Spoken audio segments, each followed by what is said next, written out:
hermanos, vamos a seguir con el estudio que estamos viendo sobre la justificación y venimos avanzando poco a poco. Empezamos viendo el carácter de Dios, que es el que lleva a cabo todo lo que nosotros estamos viendo. Vimos el primer día que Dios es justo y que Él ama la justicia, y es por eso que se desarrolla todo lo demás. Es por eso que necesitamos un Salvador, es por eso que necesitamos que haya un pago por el pecado.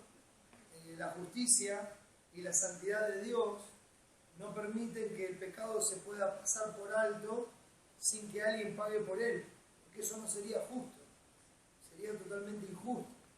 Entonces, ese pecado tiene que ser pagado, alguien lo tiene que pagar. Es cierto, la Biblia nos dice que nosotros recibimos en forma gratuita la salvación, pero la recibimos en forma gratuita y somos justificados gratuitamente por la gracia de Dios mostrada en Jesucristo, porque Cristo pagó el precio para que a nosotros nos sea gratuito. No quiere decir que la salvación no vale nada. La salvación tiene un valor infinito, y ese valor infinito fue pagado sobreabundantemente por nuestro Señor Jesucristo. No solamente pagó una parte, sino que lo pagó completo, y pagó más allá de ello, como veremos en un rato. Y viendo que Dios es justo, que sus ojos contemplan toda la tierra, vimos el segundo día cómo por esa cabeza federal del primer Adán, como nuestro representante, aquel que era el mejor de todos nosotros, en las mejores condiciones de vida, y que es nuestro Padre. Hoy hemos hablado de eso y hemos estado en los lomos de Adán, figuradamente, como también lo menciona la Escritura, y de ahí nosotros descendemos. Entonces, usted me va a decir, bueno, en medio de un diluvio, los que quedaron eran descendientes de Adán, y de esas 8 personas se volvió a poblar toda la tierra, y en esa descendencia estamos nosotros. Entonces, como Adán estaba corrompido por el pecado, su descendencia está igualmente corrompida por el pecado. Y ahí es donde entramos todos nosotros, y todos somos pecadores, y ese es el mayor problema que tenemos, porque somos pecadores, y el Dios de toda la creación, aquel que nos da la vida, y aquel al que le tenemos que dar cuenta, es santo, santo, santo, y justo, que de ninguna manera tendrá por inocente al culpable. Entonces alguien tiene que pagar. Y ahí es donde vemos la obra de Cristo, ahí es donde vemos la sobreabundancia de la gracia. Pensar que por uno todos fuimos constituidos pecadores, pero también por uno los muchos son constituidos justos. Por la desobediencia de uno vino la condenación a todos los hombres, pero por la obediencia de uno, la obediencia perfecta de uno, la obediencia de Cristo, vino la justificación a muchos. Porque cuando el pecado abundó, sobreabundó la gracia. La obra de Cristo, la vida perfecta de Cristo, sobreabunda sobre ese pecado que nosotros tenemos. Su sacrificio sobreabunda sobre ese pecado y es suficiente para cancelar completamente nuestra deuda. Y vimos esta mañana acerca de lo que dimos en llamar la doble imputación, pensando cómo nuestros pecados le fueron imputados a Cristo, ¿sí? Como a Él se lo consideró responsable de nuestros delitos. Él toma este lugar voluntariamente. Al que no conoció el pecado, por nosotros lo hizo pecado. Si bien el texto no dice que Dios lo hizo, está implícito en el pasaje.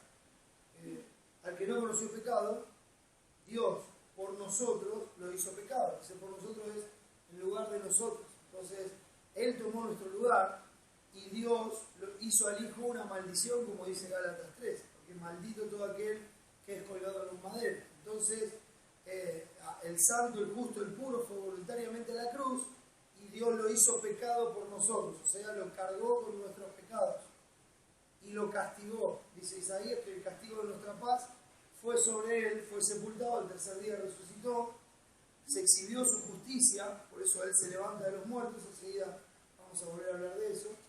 Y por la fe, los que morimos juntamente con Él, creyendo que Él murió por mi pecado.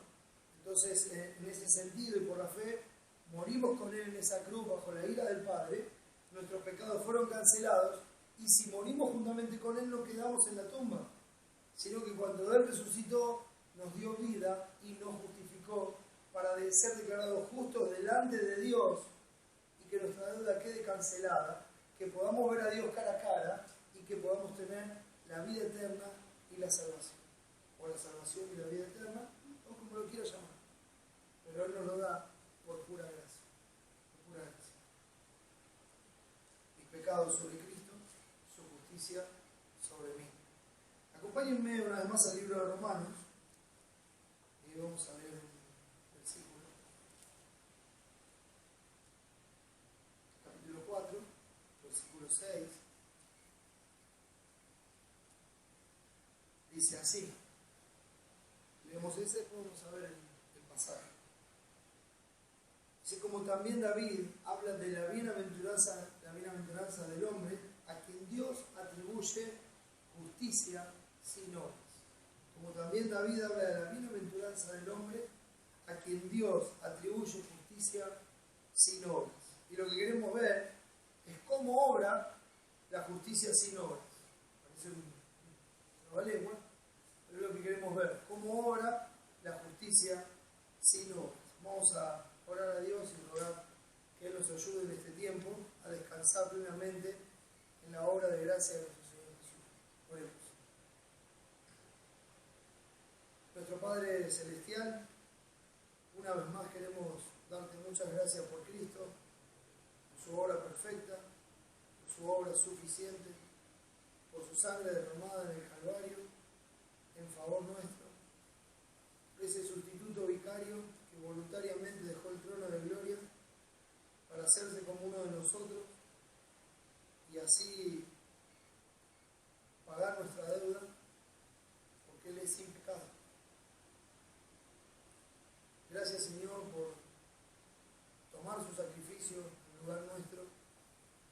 Gracias por tomar su sangre como pago suficiente por todos nuestros pecados. Y, Señor, gracias porque por tu poder lo levantaste de los muertos. Cuando parecía totalmente derrotado, se levantó en victoria y en poder. Y su justicia fue exhibida a todos. Y hoy esa justicia es nuestra por la fe. Y Padre, esa obra es completa, perfecta y eterna. Y yo quiero rogarte, Señor, en este tiempo, que nos edifiques como iglesia, que podamos descansar plenamente en esta verdad, en esa obra, que no seamos abrumados por nuestro propio pecado, que Cristo ya pagó en la cruz, que no seamos atemorizados por las acusaciones, por la condenación de aquellos que vienen sobre nosotros, con reproches por aquellas cosas que Cristo llevó en la cruz. Que el pecado no nos abrume, porque tú le has quitado el aguijón y ya no tiene poder sobre nosotros. Ayúdanos, Señor, a descansar plenamente en esa obra de gracia, para que así podamos servirte, Señor, con la libertad que nos has dado en Cristo. Que podamos permanecer firmes en esa libertad, sirviéndonos unos a otros en amor y dándote la gloria en todo. Gracias, Padre, por este tiempo. Te ruego por el amor de Cristo que salves a los que no te conocen. Ayúdame, Señor. Dame sabiduría. Ayúdame a ser fiel al texto, a expresarlo de una manera que te agrade y que, Señor, tu Espíritu Santo se complazca en llevarlo a los corazones para vida, para resurrección, para salvación, para edificación, para la obra en la que envías a hacer tu palabra. Gracias, Señor, por todo. En el nombre de Jesús. Amén. Muy bien, hermanos.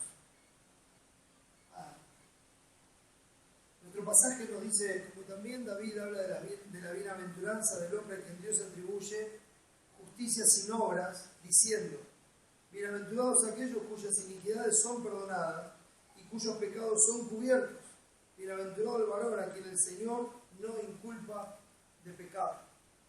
Ahora él está citando este pasaje que es del Salmo 32 y lo está usando para mostrar que esto es una bienaventuranza de Dios.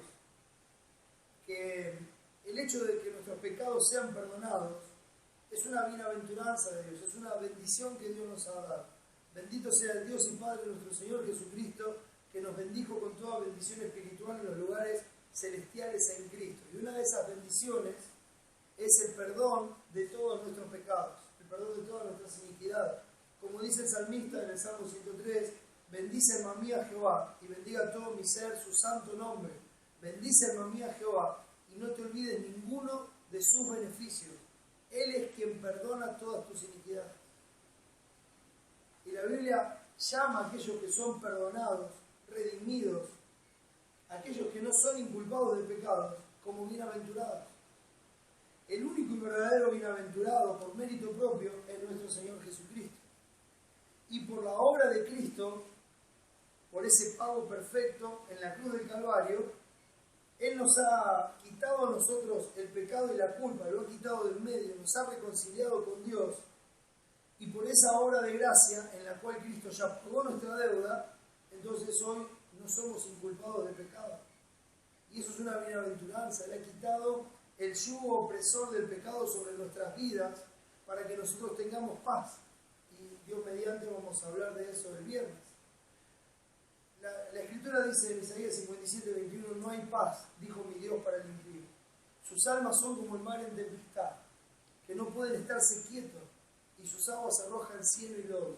Esa es la condición natural del hombre. El hombre vive insatisfecho, vive constantemente inquieto, está siempre pensando qué hacer o cómo seguir para alcanzar aquello que se propone, aquello que quiere, aquello que desea, al costo que sea. Entonces no puede estarse quieto, no hay paz. Hay tribulación, hay angustia y frustración cuando no se alcanzan las cosas que quieren, cuando las cosas no salen como uno esperaba. No puede estarse quieto, no hay paz en su corazón. Lo que hoy lo satisface, mañana ya no alcanza y hay que buscar algo más. Y cuando eso ya no lo satisface, no alcanza y hay que buscar algo más. Es como Proverbios dice, que así son los hijos de los hombres, como las sanguijuelas que dicen dame, dame, dame, dame. Piden más y más. Nada los colma, nada los llena. Es una cisterna rota que uno trata de poner agua y el agua se va y se va. No hay forma de colmar el corazón del hombre. No hay paz, dijo mi Dios para el impío. Pero Dios toma la iniciativa eternamente, desde antes de la fundación del mundo, de salvar para sí un pueblo propio, celoso de buenas obras, de hacer lo que fuera necesario para quitar el pecado del medio y así reconciliar consigo a su pueblo.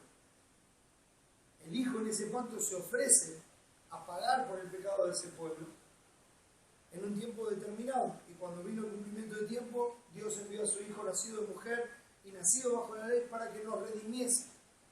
Y esa palabra significa para que Él nos compre para Él. Estábamos vendidos al pecado, y Él, como si fuera una plaza de mercado de esclavos, Él viene y paga el precio para libertarnos de esa plaza de mercado donde se comerciaban con los esclavos. Entonces, cuando Él viene a libertar a un esclavo, Él no viene y dice, bueno, me llevo a todos. No se lleva a todos. Él viene y dice, me llevo a este, me llevo a este, me llevo a este. Pero lo dice así, dice, me llevo a Walter, me llevo a Laura, me llevo a Marco. Y lo maravilloso de esto es que cuando Él viene a redimir de esa forma, Él sabe cuál es el costo de la redención de Walter, cuál es el costo de la redención de Laura y cuál es el costo de la redención de Marco. Lo sabe perfectamente, porque así fue inmolado el Cordero antes de la fundación del mundo. Entonces, cuando Él viene a redimir, viene con el pago en sus manos. Y Él entra en ese lugar santísimo después de haber efectuado el sacrificio, no sin sangre, sino con su propia sangre, como pago, como propiciación, como rescate. O sea, esa sangre, ese precio se entrega como rescate para libertar a los que estaban esclavizados. Y así el Señor nos compra para que seamos de Él. Nos redime. Eso es lo que el Señor ha hecho. Entonces, esa obra de gracia trae paz entre Dios y los hombres.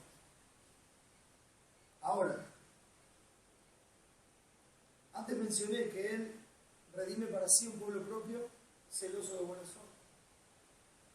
Y si usted mira el Nuevo Testamento, y aún mira el Antiguo Testamento, pero va a encontrar constantemente que se habla de las buenas obras, que se habla de las obras. De hecho, el pueblo de Dios, insisto, tiene que ser celoso de buenas obras. Pablo le dice a Tito que él tiene que procurar que los que creen en Dios se ocupen en buenas obras. Ahora, el problema con estas buenas obras, que con las buenas obras no hay ningún problema, el problema es el entendimiento que nosotros tenemos de las buenas obras. ¿Qué función cumplen estas buenas obras? ¿Para qué sirven? Entonces, algunos piensan que a través de esas buenas obras están logrando un mayor favor de Dios, están logrando que Dios los escuche cuando oran, están logrando que Dios le conteste las oraciones, o sea, no están logrando eso. Pensamos a veces en nuestro corazón religioso, en nuestro corazón orgulloso y jactancioso, que por medio de esas cosas que hacemos, nosotros alcanzamos algún tipo de favor especial delante de Dios. Que si somos fieles, entonces Dios va a estar obligado a bendecirnos. Que si somos fieles, Dios va a escuchar nuestras oraciones y nos va a contestar cuando nosotros se lo pidamos. Y después, eso nos lleva a otra herejía. Porque cuando Dios no contesta, no dice, entonces dice, bueno, vienen los otros y te dicen, y seguro que estás en pecado. Seguro que te falta fe. Como los amigos de Job, que vinieron en el peor momento de Job, y cuando empezaron a hablar en su presunción, directamente le dijeron, ¿por qué no confesas tu pecado? Todo esto te pasa porque estás pecando. Hay pecado oculto. Vos te la dabas de santo, te la dabas de buen hombre, de justo. Hay pecado oculto acá. Así vinieron los amigos de Job, en esa presunción. Esa es una presunción religiosa y orgullosa de nuestra parte, donde creemos que si obramos, estamos ganando algo. Si obramos, estamos ganando el favor de Dios. Este mismo pasaje, ayer hicimos un resumen, y yo paso otra vez por el final del capítulo 3, y lo leo. Ayer habíamos visto, a partir del 21, dice, pero ahora, aparte de la ley, se ha manifestado la justicia de Dios, testificada por la ley y por los profetas. Y eso es cuando se habla proféticamente de la manifestación de nuestro Señor Jesucristo como Salvador, como Emmanuel, como Dios con nosotros. Entonces, aclara, dice, la justicia de Dios por medio de la fe en Jesucristo. Esa es la justicia que anunciaba la ley y los profetas. O sea, el Antiguo Testamento hablaba de la obra de Cristo y cómo a través de esa obra perfecta y completa se le iba a atribuir justicia a los que creen en Él. Por eso dice, la justicia de Dios por medio de la fe en Jesucristo para todos los que creen en Él, porque no hay diferencia por cuanto todos pecaron y están destituidos de la gloria de Dios. O sea, ya hemos visto esto, todos están en la misma condición. Para los que están ahí, el que cree, esa justicia le es otorgada por la fe en Jesucristo. Entonces dice el 24, siendo justificados gratuitamente por su gracia. Siendo justificados gratuitamente por su gracia. Es muy importante que recordemos lo que es la gracia. La gracia es, normalmente y comúnmente, hay una definición muy sencilla que dice el favor no merecido. Pero la gracia es mucho más que eso. Porque no solamente es un favor no merecido. Si usted va a la panadería y le dice, ¿me das un kilo de pan? Sí, como no, le pesa un kilo de pan, se lo da y le dice, ¿cuánto es? No, nada. Llévalo. Usted lo puede llevar. Oh, ¿de verdad me puedo llevar el kilo de pan sin pagar? Llévatelo. Y uno dice, oh, esto es gracia. No, hermano, cualquiera puede comprar un kilo de pan. No hay ninguna gracia. La gracia es algo que nosotros no podemos alcanzar, que no podemos pagar. No es solamente un favor no merecido, es algo que está totalmente alejado de nosotros, es algo que es imposible para nosotros. No es una chapa en una compra, no es algo que podemos obtener sencillamente, no. Y no solamente no lo podemos obtener, no solamente no lo podemos pagar, no solamente no lo podemos alcanzar, sino que ni siquiera queremos tenerlo. Por eso es gracia, mis hermanos. Insisto con lo que dije ayer. Dios dice en su palabra, fui hallado de los que no me buscaban.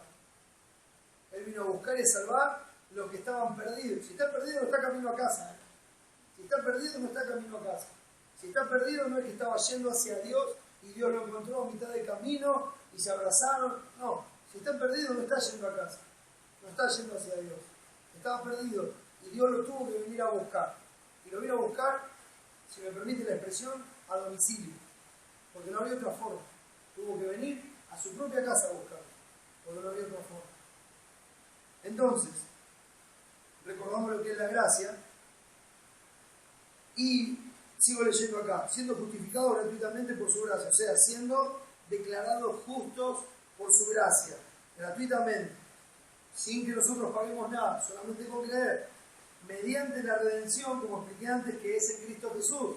Él nos compra.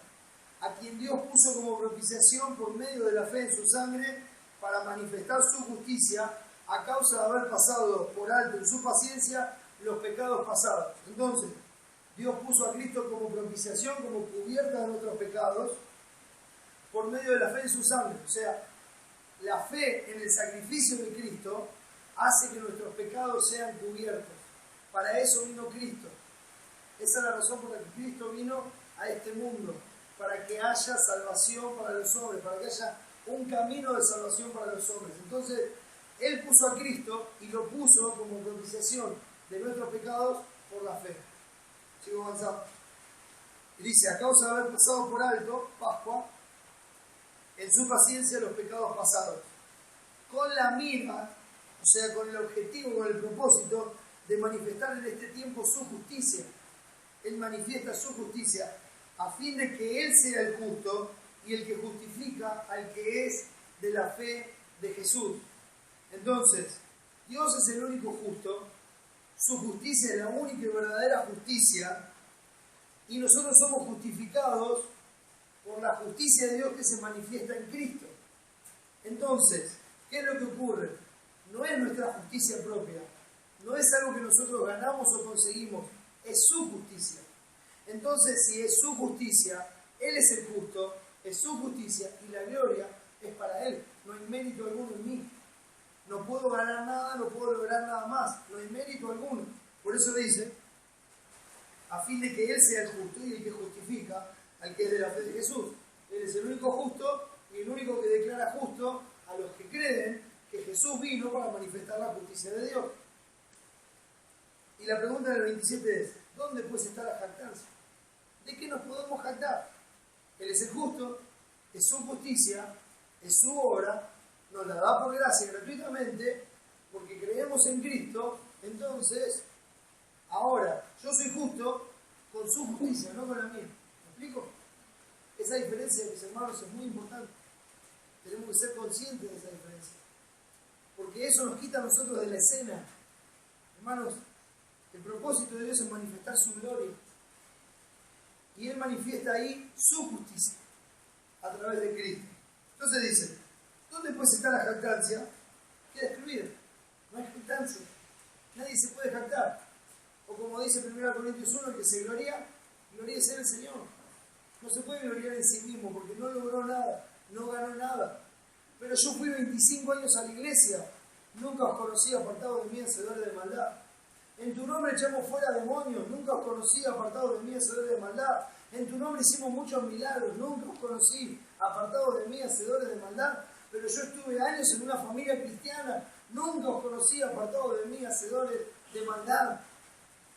No es por lo que hayas hecho, no es por lo que hayas logrado, no es por lo que logres de aquí en adelante. Es solamente por la gracia de Dios y la justicia de Dios manifestada en la obra de Jesucristo.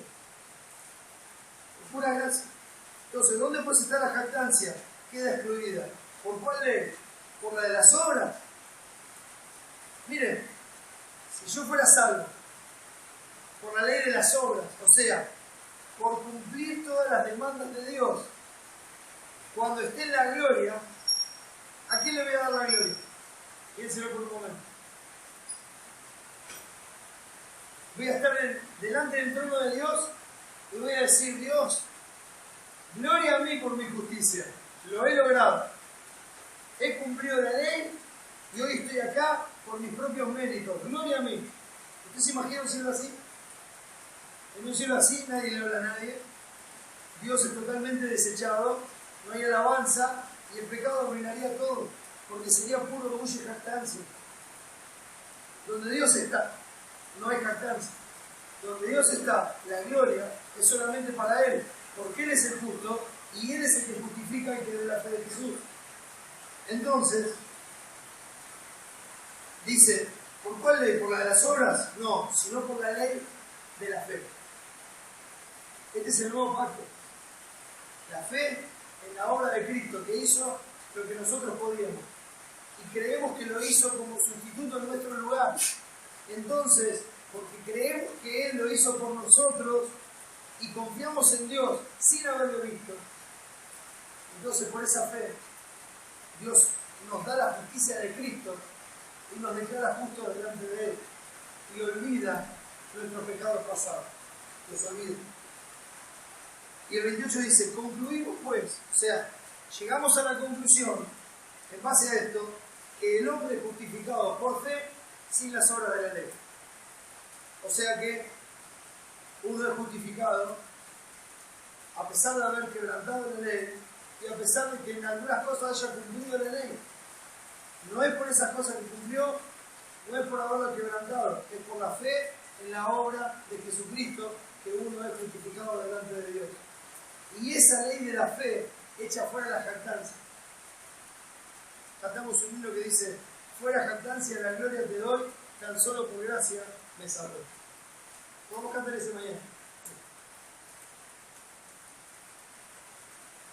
Después, algo que Dios trata con la situación que estaban viviendo los romanos, dice Dios solamente Dios de los judíos, no es también Dios de los gentiles, ciertamente también de los gentiles, porque Dios es uno y Él justificará por la fe a los de la circuncisión y por medio de la fe a los de la incircuncisión. Luego por la fe invalidamos la ley en ninguna manera, sino que confirmamos la ley. Entonces eso que trata es por esa distinción que se hacía entre los judíos y los demás. Los gentiles son los demás. Si no es judío, es gentil. Se podría dividir todo el mundo en dos pueblos. Los judíos y los demás. Entonces, que son los gentiles. Entonces dice, acá no importa si vos naciste como judío, no importa si sos gentil, porque la única forma de ser justificado es por la fe en Jesucristo. Venga de los judíos o venga de los gentiles. No tenés, digamos, como un favor especial porque venís de los judíos, o un favor especial porque venís de los gentiles. Somos todos pecadores, estamos exactamente iguales, que es lo que había dicho antes. No hay diferencia porque cuando todos pecaron están destituidos de la gloria de Dios. Entonces no hay diferencia. Todos necesitan de la misma gracia y de la obra de Jesucristo. Hoy veíamos en Filipenses 3, cuando Pablo dice, si yo quisiera jactarme, yo tengo mucho más de que jactarme. Y empieza a nombrar todo su linaje y todo eso con el orgullo judío. Pero dice, mirá, no importa si sos judío o sos de los gentiles, la única forma de llegar al Padre es por medio de la fe en Jesucristo. La única forma de no ser consumido por la ira de Dios es que Dios te declare justo con la justicia de Cristo. Esa es la única forma. Entonces avanza, dice, luego por la fe invalidamos la ley, como diciendo, entonces la ley no sirve para nada, porque nos dieron la ley para que la cumplamos y vivamos, pero no la pudimos cumplir, entonces la ley no sirve para nada, solo vivimos por fe. Y lo que él dice es, en ninguna manera, ¿se acuerdan de esta frase? Dios nos libre de pensar así. Dios nos libre de pensar así, de que la ley no vale más. No, la ley es la talla moral de Dios. La ley es lo que nos dice cuál es la justicia de Dios. Dice, esto es mi justicia. O sea, el hombre debería ser así. Y lo que nos muestra la ley, como ya vimos, es nuestro pecado. La ley se introdujo para que abundase el pecado, para que nosotros dejemos de jactarnos y para que reconozcamos nuestra condición de pecadores. Entonces, dice, ¿invalida la ley? No. La ley sigue siendo la talla moral de Dios. La ley sigue siendo la guía en nuestra vida y la ley sigue siendo aquello que Dios dice, mirá, esto es lo que vos tenés que cumplir, a esto tenés que llegar, pero no para ser salvo, no para ser justificado, porque de ninguna manera vas a ser justificado por las obras de la ley, porque ya quebrantaste la ley. Y como vimos en Santiago, el que rompe un punto se hace culpable de todo. ¿Amén? ¿Venimos hasta ahí? Muy bien. Entonces, confirmamos la ley. Confirmamos que la ley es santa, es justa y es buena. Nos hace bien, nos corrige en nuestro andar diario, en nuestro camino. Entonces después dice, ¿qué pues diremos que halló Abraham, nuestro padre según la carne? Cuando él dice nuestro padre, está hablando como judío.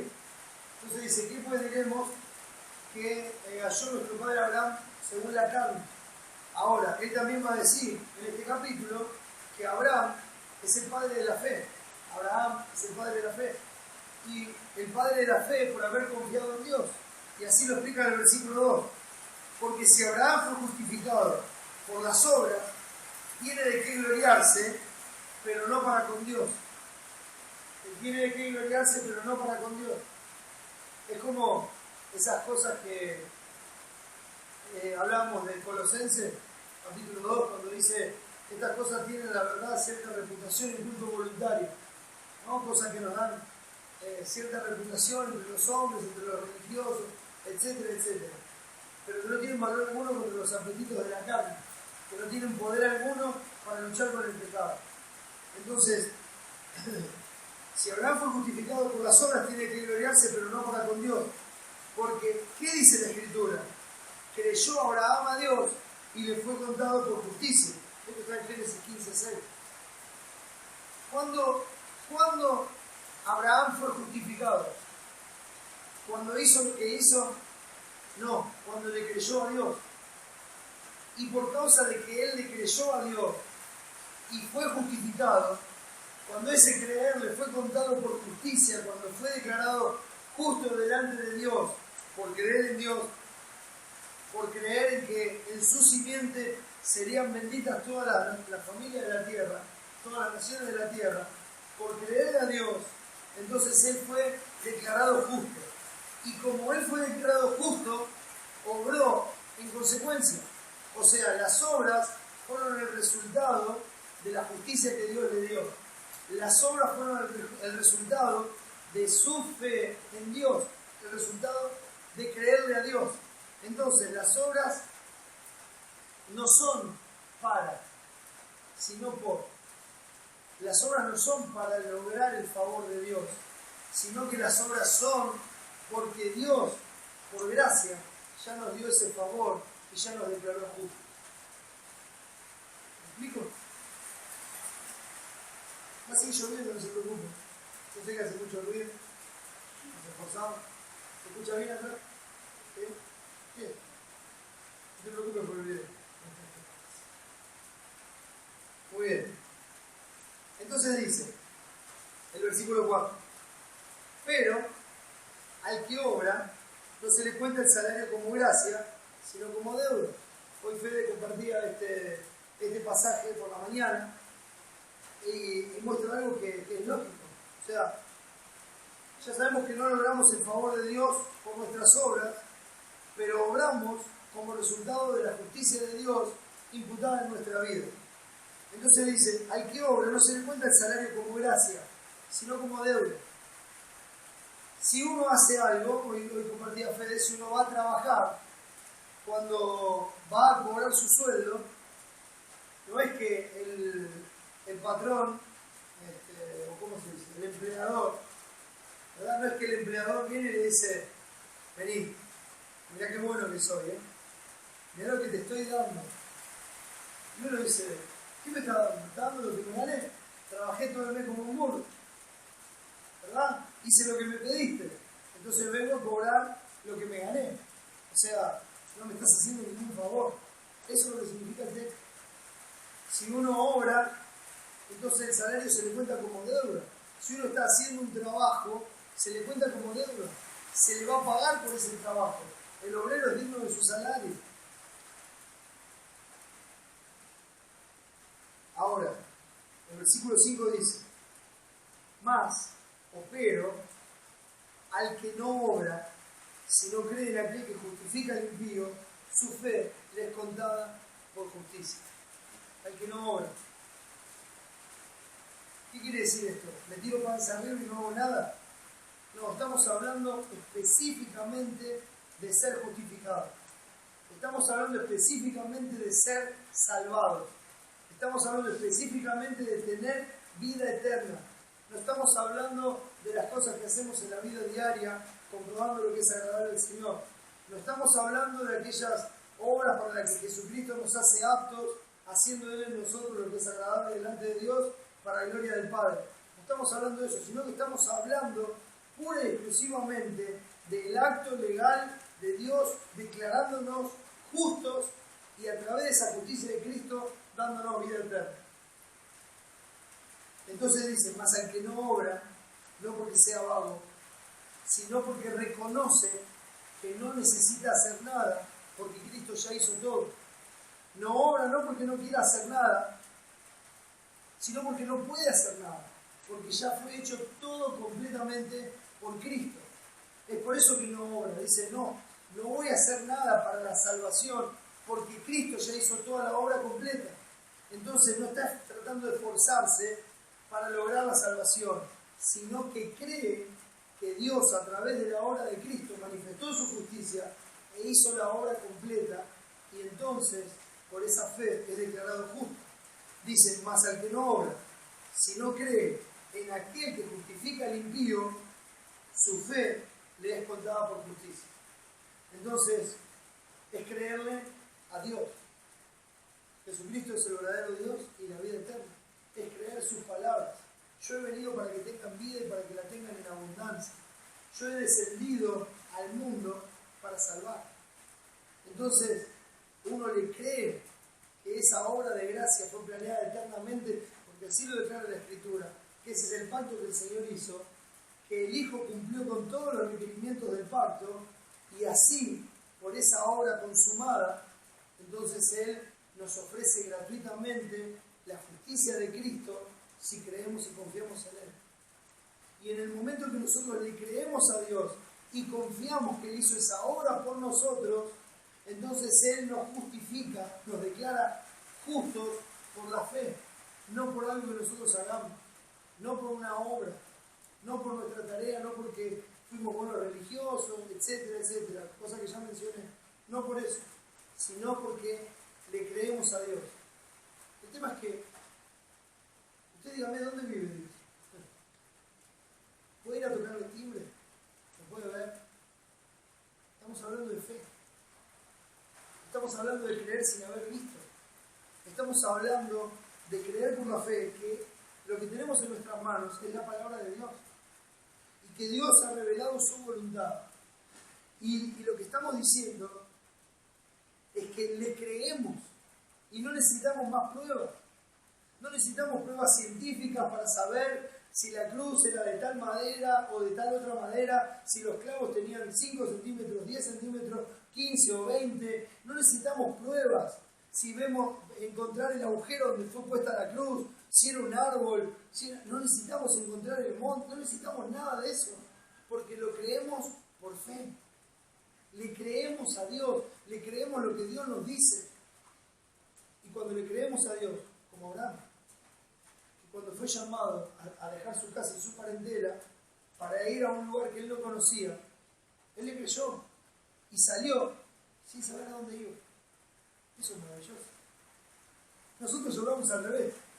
Nosotros vamos a salir a los preparativos que hacemos, lo que tratamos de asegurarnos, tratamos de tener todo completito, todo. Mire, hermano, lo que usted tiene que asegurar que lo que está haciendo es la voluntad de Dios. Aunque no sepa dónde va, lo que tiene que saber que lo que está haciendo es la voluntad de Dios y que le agrada a Dios. Y el Dios de toda gracia va a proveer todo lo que sea necesario para ese viaje. Esa es la fe de Abraham. Le creyó a Dios y su fe le fue contada por justicia. De la misma manera obra en nosotros, mis hermanos. De la misma manera obra en nosotros.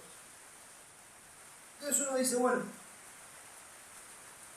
vamos a suponer que yo quiero pagar mi salvación. Dice, yo voy a vivir como quiera y voy a tratar de conseguir las mayores riquezas de este mundo y voy a tratar de pagar mi salvación. Mira, acompáñenme por un momento al Salmo 49.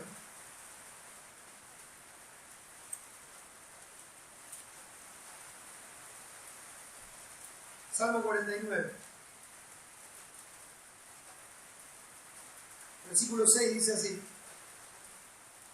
los que confían en sus bienes y de la muchedumbre de sus riquezas se jactan, ninguno de ellos podrá en manera alguna redimir al hermano, o sea, pagar el precio de su redención para declararlo libre de su esclavitud, ni dar a Dios su rescate. Vuelvo a repetir, ¿quiénes son los que no pueden pagar? Los que confían en sus bienes y de la muchedumbre de su riqueza se jactan. Entonces, ¿en qué están confiando? En su trabajo, en sus obras, en lo que ellos lograron, en lo que ellos pudieron acumular. Y el texto dice: ninguno de ellos podrá en manera alguna redimir al hermano. O sea que con su riqueza, con sus bienes, con lo que haya logrado, no puede pagar la redención de nadie, ni dar a Dios su rescate, el rescate del hermano o su propio rescate. No lo puede dar. ¿Por qué?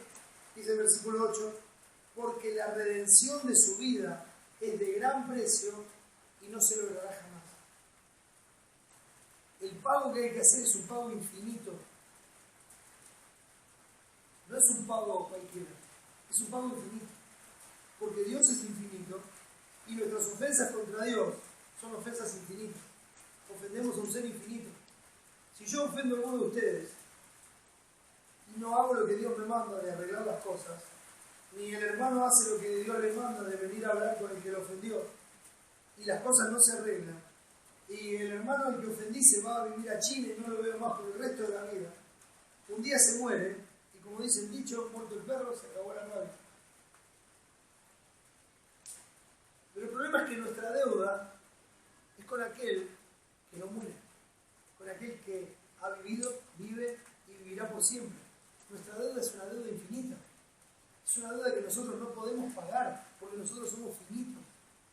Por eso dice el texto, lo vuelvo a repetir: porque la redención de su vida es de gran precio y no se logrará jamás, para que vivan adelante para siempre y nunca vea corrupción. O como mencionaba nuestro hermano ayer, para que la muerte segunda no tenga poder sobre él. Viva eternamente, o sea, vida eterna. Ahora, acompáñenme a Marcos, capítulo 8, y escuchemos las palabras de Cristo. Marcos, capítulo 8.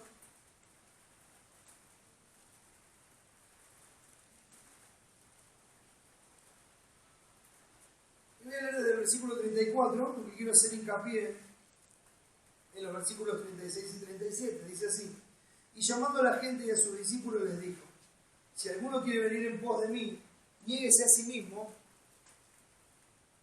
y tome su cruz y sígame, porque todo el que quiera salvar su vida la perderá, y todo el que pierda su vida por causa de mí y del Evangelio la salvará.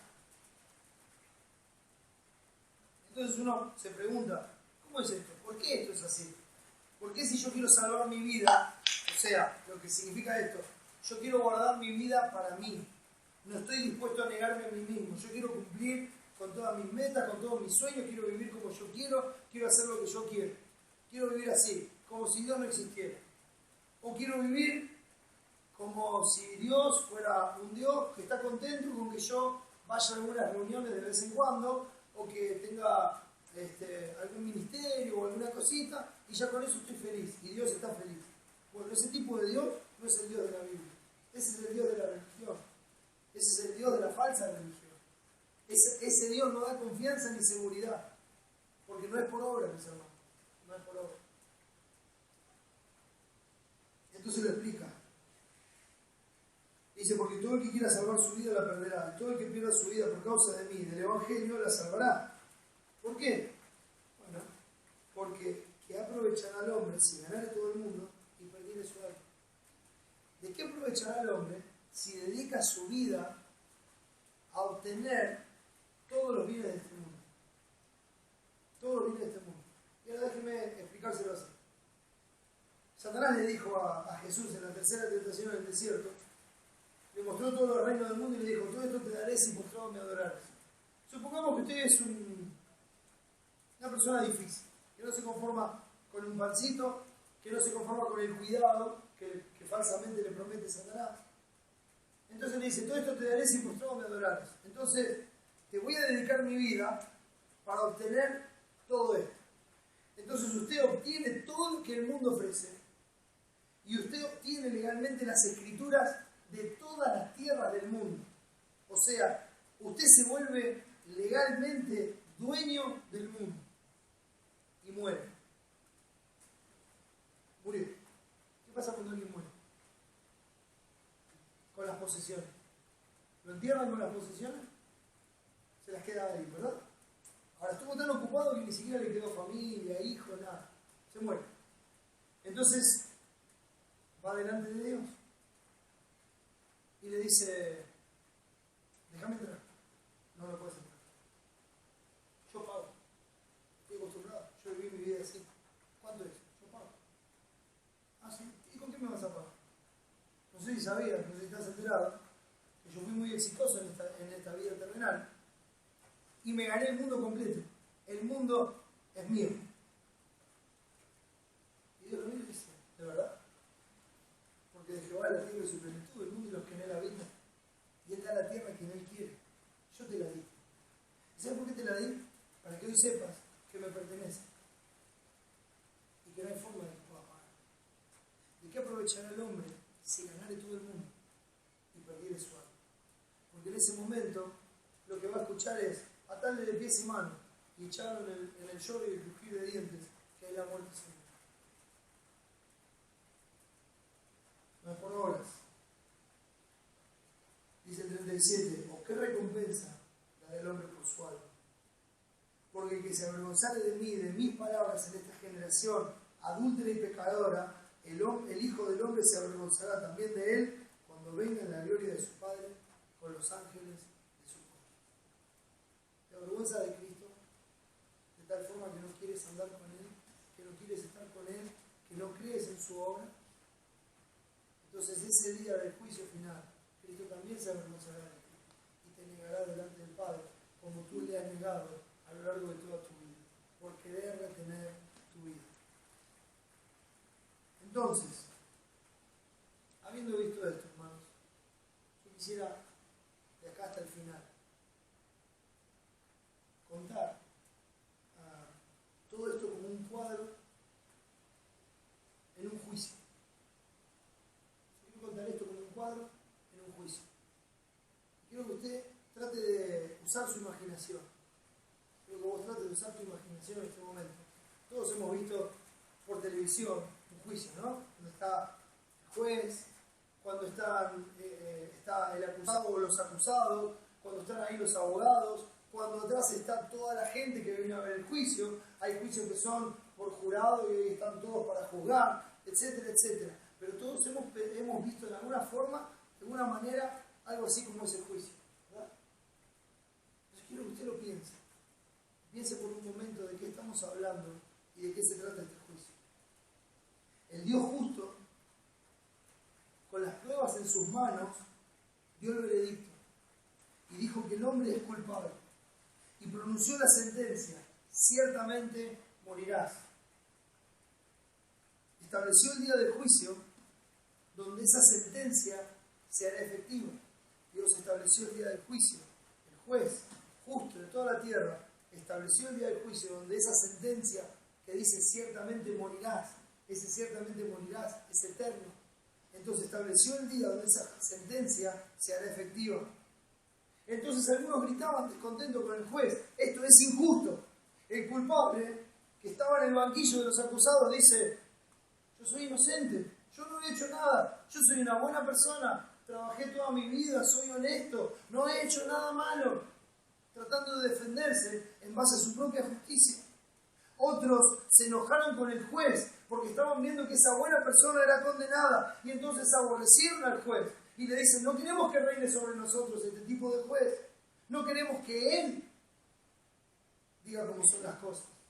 Entonces toda la multitud que estaba ahí, la turba, se levantó y quería arremeter contra el juez, pero de en medio de ellos se levantó uno y dijo: yo pagaré, yo voy a cancelar esa deuda.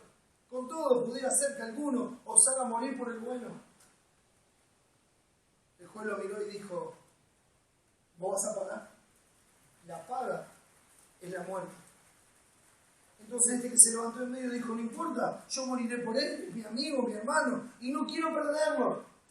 Entonces el juez le dijo, ¿cómo te llamas? Yo soy fulano de tal. Buscó su nombre en los legajos que el juez tenía y dijo, tú no puedes pagar la deuda, tú también eres culpable y has de morir por ti mismo.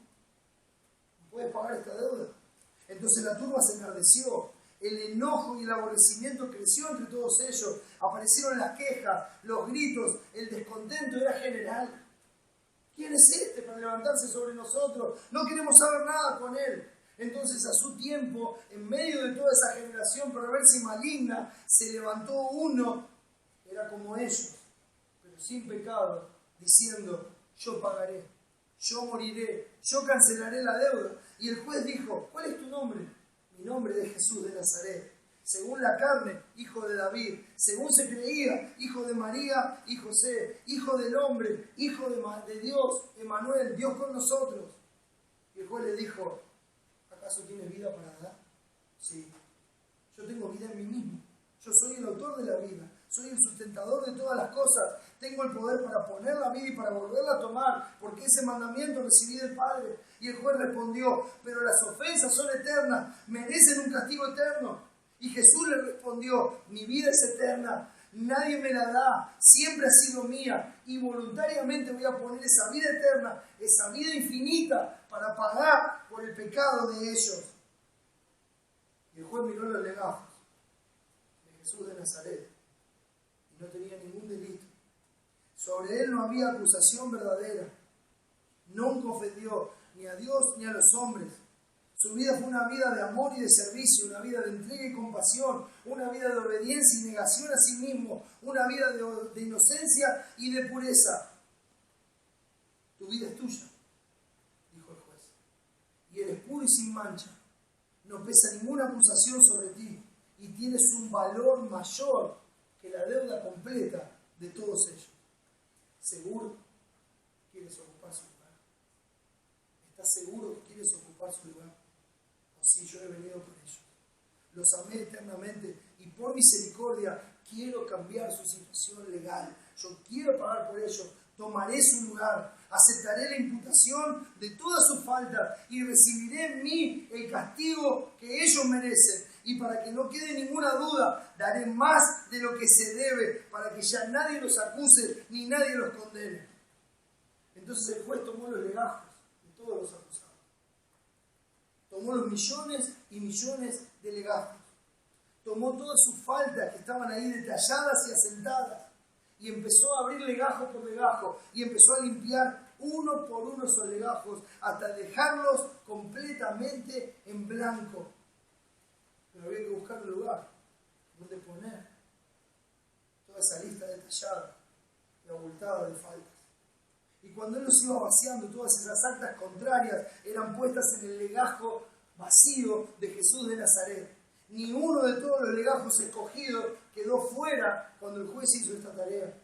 Entonces el juez bajó el martillo y dijo, Jesús de Nazaret, ahora tú eres culpable. La culpa de ellos se te imputó a ti. Tú eres responsable por todas estas faltas. Y entonces la turba enloqueció y comenzó a gritar, crucifíquenle, crucifíquenle, es reo de muerte. Todo el escarnio y el vituperio cayó sobre él. Dios en ese momento le dio la espalda. Dios mío, ¿por qué me has desamparado? En ese momento fue hecho pecado por nosotros. En ese momento el Hijo fue hecho una maldición delante del Padre. Y en ese momento la ira de Dios fue derramada sobre él y entregó el Espíritu diciendo, consumado es. La deuda ha sido totalmente saldada. En ese momento el juez quedó satisfecho. La deuda había sido cancelada. La deuda había sido borrada. La deuda había sido quitada de en medio, pero aún había más. Porque no solo pagó completa, perfecta y eternamente la deuda, sino que aún su justicia está en pie. Su vida infinita, previa y posterior, sacó a relucir su justicia perfecta. Y el poder de Dios lo levantó de los muertos como prueba de que el juicio por el pecado ya pasó. Y ahora por el poder de esa vida indestructible incorruptible, se sentó en la majestad de las alturas para salvar a todos los que por medio de la fe se acercan a través de Él a Dios. Y desde allí, Él hoy nos está llamando por medio del Evangelio a arrepentirse y creer en Él. Llama a todos los sedientos, venid a las aguas.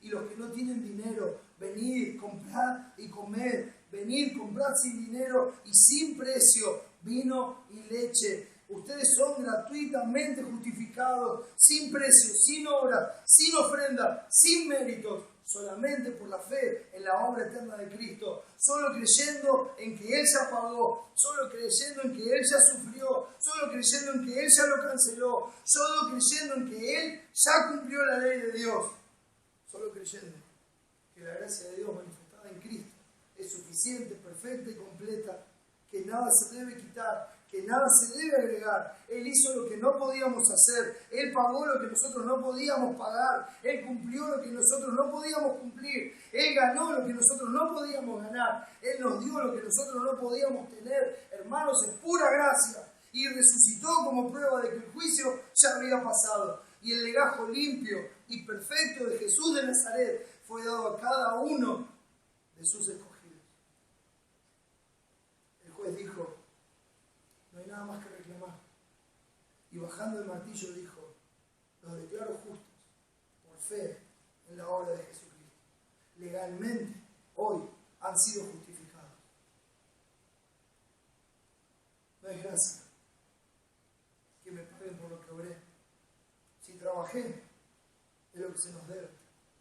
Como dije antes, el obrero es digno de su salario. Pero el que en lugar de esforzarse por lograrlo por él mismo, por lograr lo que es imposible, en lugar de obrar y de querer hacerlo por él mismo, por la fe cree en la obra de gracia de Jesús de Nazaret, como sustituto vicario, como pago por sus pecados, y cree que esa obra de gracia fue hecha por él en la cruz del Calvario, su fe en Cristo le es contada por justicia. Esa es la bienaventuranza del Evangelio, el perdón de todos los pecados, el perdón de todas las iniquidades, el despojo de todas las culpas, cubierto por la sangre de Jesús de Nazaret.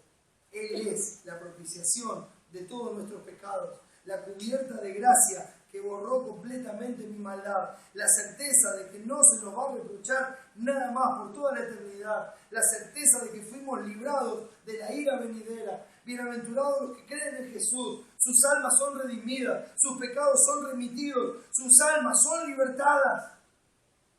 Y ahora, por esa libertad del pecado, son hechos siervos de la justicia, para que libremente puedan servir a aquel que vivió, murió y resucitó por ellos.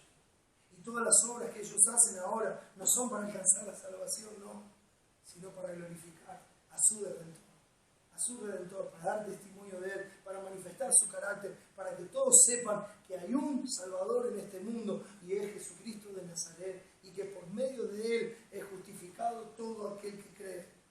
Nada ni nadie puede perturbar esa confianza. Hermano, hermana, cuando veas tu miseria, recuerda la obra de gracia de Jesús. Cuando Satanás te susurre el oído tu miseria y te recuerde tus pecados, recuerda que no fue por obras, sino por la gracia de Jesús. Cuando la mosca haga de ver tu perfume, recuerda que la gracia de Jesús sacó todas las moscas de Egipto. Recuerda a Cristo. Recuerda a tu Redentor. Cuando la miseria de tu pecado golpee tu fe, recuerda que nunca fueron tus obras, sino tan solamente su gracia. Y si aún tus pecados pesan sobre ti, si aún la carga de ellos aplastan tus hombros, si aún te causan dolor, si estás aquí esta noche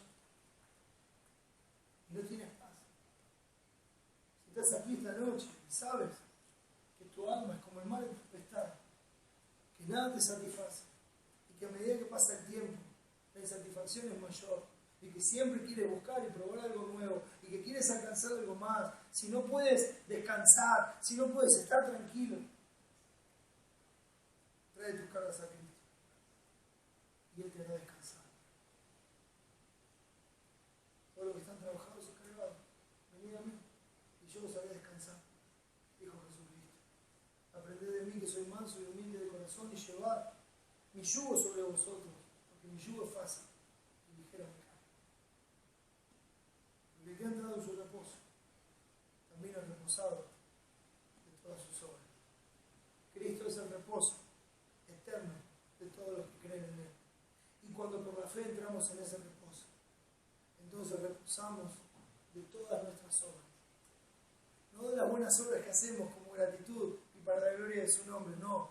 Reposamos de todas las obras que hacemos buscando méritos para alcanzar aquello que ya Cristo alcanzó eternamente por nosotros.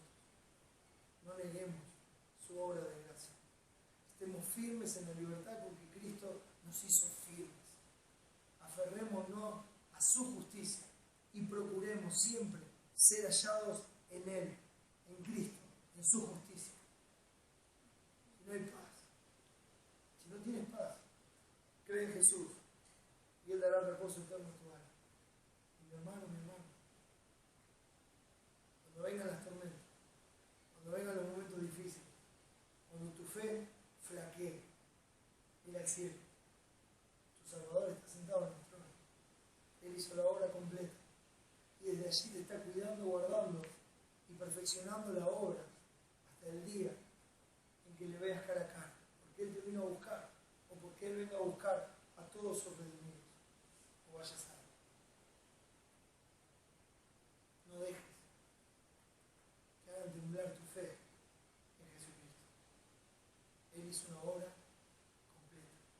Descansa por completo en la gracia de Cristo. Amén. Vamos a ver. Mi Señor,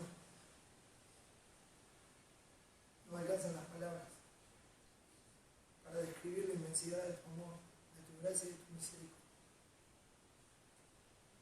Me siento torpe y débil, Señor, para tratar de expresar la paz y consuelo que has traído a mi corazón. Para tratar de decirle a los demás que has aliviado mis hombros, que me ha dado gozo y esperanza, y una paz que este mundo no entiende. Perdona mi torpeza, Señor. Sé que no soy yo. Sé que eres tú el que hace la obra. Por eso, Padre, que tu palabra no vuelva vacía. Salva a los que no te conocen, Padre. Y afirma tu iglesia, que sea arraigada en el amor de Cristo, su justicia, en esa obra de misericordia tan grande que ha hecho, de valor eterno. Gracias, mi Señor.